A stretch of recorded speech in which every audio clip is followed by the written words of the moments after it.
Основното училиште Христијан Карпош денеска беше домаќин на завршната манифестација по повод месецот на книгата.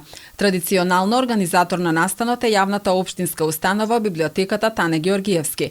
На манифестацијата беа доделени награди и дипломи за најуспешните прозни, поетски и ликовни творби на учениците, но и на најуспешните од општинскиот натпревар млад библиотекар.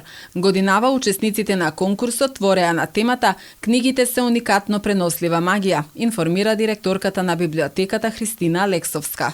Библиотеката овој месец проведе литературен и ликовен надпревар на кој учествува учениците од основните и средните училишта, а се одржа и 18-тиот надпревар млад библиотекар, на кој најуспешната прво место припадна на ученичката Ива Додевска од токму од ова училиште, кој што освои 97 поени и таа ќе ја има честа да биде наша представничка на Републичкиот надпревар млади библиотекари, кој што ќе се одржи во Охрид на 6 мај 2022 година.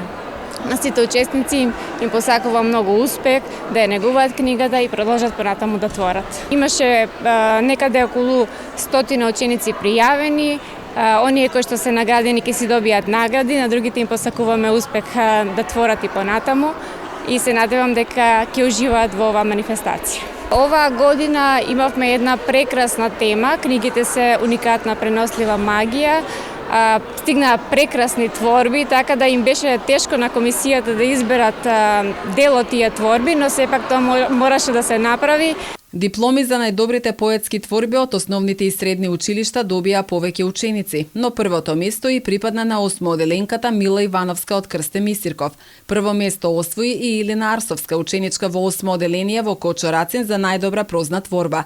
Поетската творба на матурантката Сандра Цветкова во Перо Наков е прогласена за најдобра, а диплома за најдобра прозна творба и беше доделена и на Мила Алексовска, трета година во гимназијата Гоце Делчев.